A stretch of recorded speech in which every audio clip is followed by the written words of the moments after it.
wish there was more standardized language about mood and stuff. I feel like if I answer the question honestly, like, how are you doing in a bar to someone, and like very often people will be like, oh, you're so hard on yourself, or hope you get better, and all this stuff. And I'll be like, well, wait, you don't understand. I'm incredibly happy. Yeah, that's it. Yeah. Like I'm just ashamed of myself by default. Like, I'm filled with shame, which is like a mechanism. Like, it's like my plumbing like needs to be like wrenched a little bit in therapy and stuff, because I was just flooded.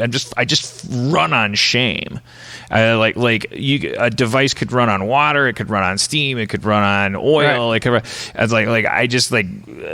just shame just like is the lubricant. Shame is the fucking another way to put that would be the thing you currently think you are thinks it runs on shame. But that's not the idea is like really the thing that you are is much bigger than a thing that thinks it runs on shame. Part of another way to put it would be, there is shame here, or there is shame. Another way to put it, it's called noting in Buddhism. You just watch it, shame.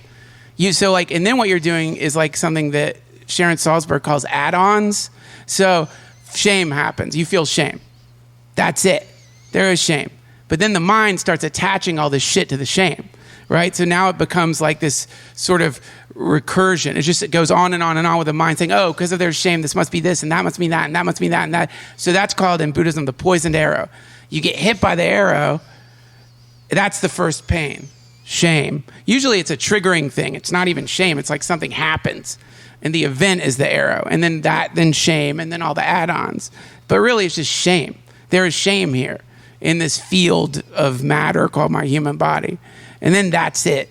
You just sit with it. And then when the add-ons come, all this other stuff too, it's like, okay, that's there too. But to say, I'm a machine that runs on shame is true now. You know what I mean? Well, I don't. Yeah, I didn't mean to proclaim it as like I'm definitely. I know, man. I'm sorry. The whole thing is like an expression of like I am changing and I'm going to change. Yes. Like, I am not resigned to the way that I run shit, but I just kind of like I just feel like people go like, they listen to me talk and then they go like, oh, he's so depressed and he's so sad, or he's so, and then I go like, well, no, if you talk like the way I'm talking, then that might be indicative that these might be words that you would only say if you were about to put a gun in your mouth. Yes. But because of how fucked up I am, this is these are my metaphors, and this is my language, and this is my baseline. Yeah. It does need to be improved and lightened, but that's the same as like somebody who's middle class saying, I need to be rich. Like, the middle class person is like, my middle line is just, there's a lugubriousness to the language, because it's based on shame. Because I went into my therapist's office and it was like, she's like, how'd it go with Nigel and all this stuff, and I was like, he's good, he's better. So I'm in a much better mood. I'm feeling very good now. Nigel's feeling better because our last session, Nigel was very sick, and I was very, very upset. And I was saying like, I have this, like, I don't know where to put this rage and shame. Like, I can't get rid of it. And we spent the entire hour doing all these exercises of like going underneath this layer and that layer and all this stuff. And then we went out on the sidewalk and walked like a fucking Python sketch and whatever the fuck. And like, all of it had different effects and things, and it wasn't about it working or not working. But the bottom line is, it came back into the office and I was like, she's like, how's that? And I'm like, it's on fire. Thanks for blowing on it or putting a blanket over it for a second, but the blanket is flammable, and it's like, there is a fire. I just want to beat something to death. I want to kill. I want to hurt. I want to finish something. I want to hurt something. Yeah. And I know I'm not supposed to want that, and I can't, blah, blah, blah. And you know, we got through that session. So then a week later, I come back in. Now, during that week, Nigel gets better. So then I sit in the chair, and she goes like, how are you? How is it going? Well, Nigel's better, so I feel fucking great. I walked into that room on a rainbow. I was like, one of those days where I'm like, well, this is $200 wasted because I feel great. But and then she's like, well, so see, making progress, right? And I'm like, and then the whole session is based on the fact that my response to that was like, no progress made whatsoever. Absolutely none. Yeah. The only thing that happened is my dog got better. I didn't learn how to handle anything. And she's like, no, but you when your cat got sick, you punched a wall. Yes. This time, did you punch a wall? No, I did not. So we would call that progress for the Wall Masons Union. Like if Jack the Ripper chokes a hooker to death on Monday, and then on Wednesday, like he just sits in a pub and draws pictures in his notebook of dead hookers. Great day for hookers. Great amount of progress from Monday to Wednesday. Great day for his victims, not for him. Not in my opinion. And so we fought. I mean, I fought. I was like, but then by the end of the session, she basically was like, the whole time was like making me realize how hard you're fighting. You don't want to say that you are better. Well, I mean, maybe you're not. And then the other question is like, but she didn't want. She was like asking me like, does your God believe in incremental change? Is your God does your God think that a little bit of progress is good enough? I was like, the honest answer is no. No, I do not worship a God that gives out medals for doing better than yesterday by a skosh. I don't, and that's because I created that God, and etc. You created the God? I sure did, motherfucker. Damn. Created yours too. That? What is that, like a What's 3D up, Kyle? printer? Is that a 3D printer? How do you do it? I fucking pray. How do you create a God? I pray. That's how you do it? Just prayer? Dear God, make a God for Duncan. What God did you pray to make the God? The master God, root God, super user God. Based God. Man, you got to start listening to Lil B. That's, not to give you a prescription. I know you turned me on to Lil B. I love Lil B. You're doing great. But yeah, the answer is to say thank you, based God, and hope for his blessings. And then, who knows? Not that you need anyone's blessings or anything like that, but... Have you heard Lil B? Squeaky chair? Oh, okay. We heard his feelings. The other thing I keep thinking is like, man, what is your definition of, forget the whole God thing. What's your definition of I? Like, what do you think you are? Definition of what? Of you. Oh. What do you think you are? Let me answer that. Thank you. He's great. You're great. What else? Like, what do you think you are? What are you?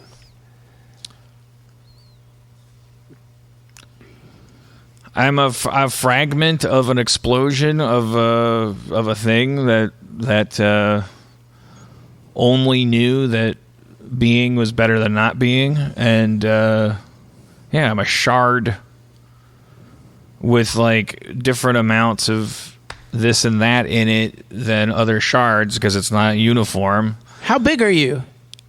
Shard sized. What size? Like your human size? 6 foot, 240. You think that's your size? Your body? I think are you getting it? Do I see myself on a kind of map as like somehow more important than other people? No, not that at all. I'm saying like, when you start self-referencing in any situation, you already know this, I know, but you start self-referencing, you immediately are stuck with, like you talk about, when I say this, it's going to sound like I'm saying, you talk about yourself a lot, but we all do.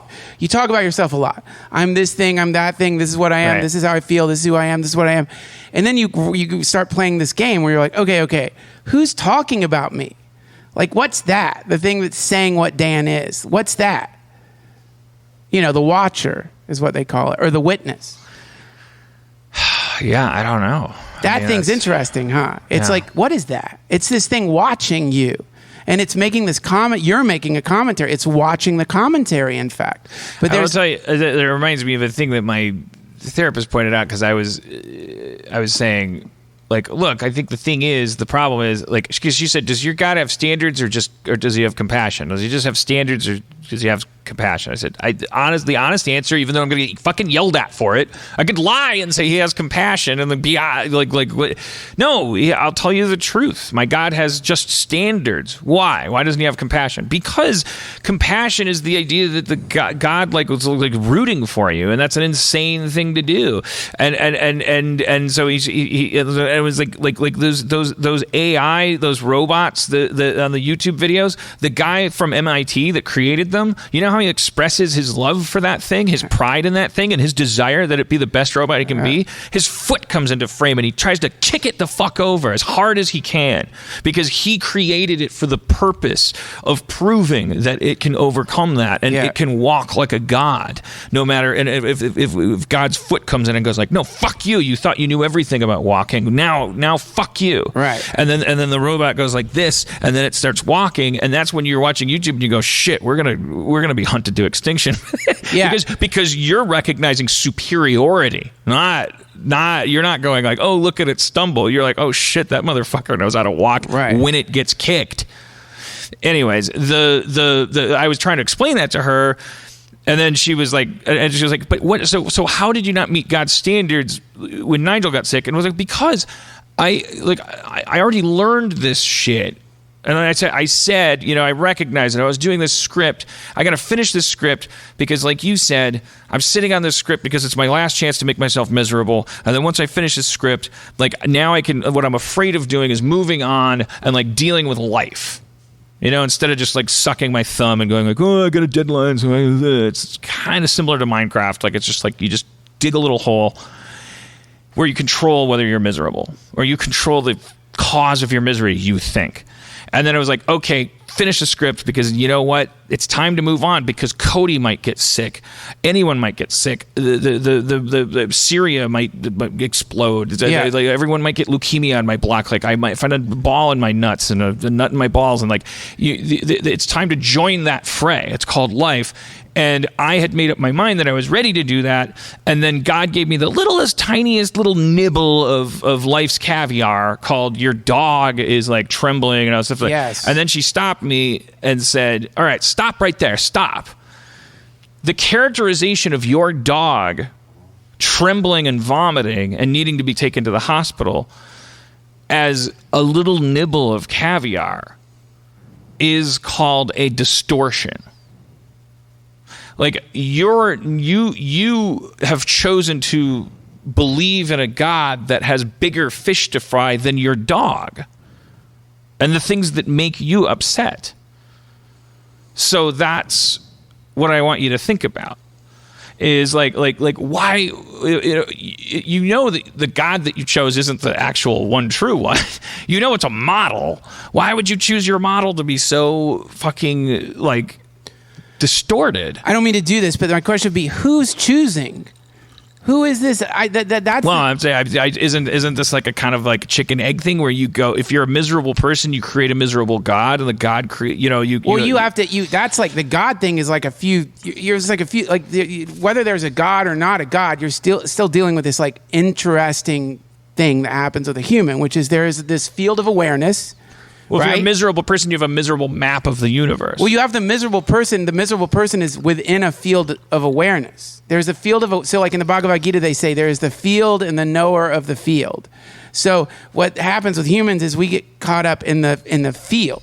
So, and then that's when all the things start happening. Like, you get caught up in the field. So you're like, when I get caught up in my field, myself, my life, I become selfish, literally selfish, because I'm deeply caught in my own self, like deeply caught in my own self. That's selfishness. And so, but then when you start playing around with this concept of like, wait a minute, there is awareness here that seems to be watching this thing happen, right? Uh-huh. That is where it gets interesting, because when you start like playing around with that field of awareness, like you look in the mirror, you can't look back. You have to look in the mirror to see yourself. You can't see yourself right now. It's a similar problem. This field of awareness. What is it?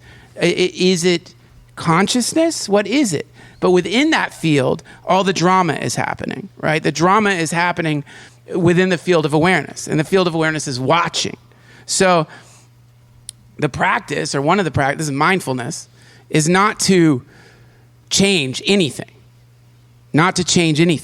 except to watch. Now we're watching. In other words, we are trying to shift ourselves from being the field to identifying with the knower of the field. And so the concept is moving from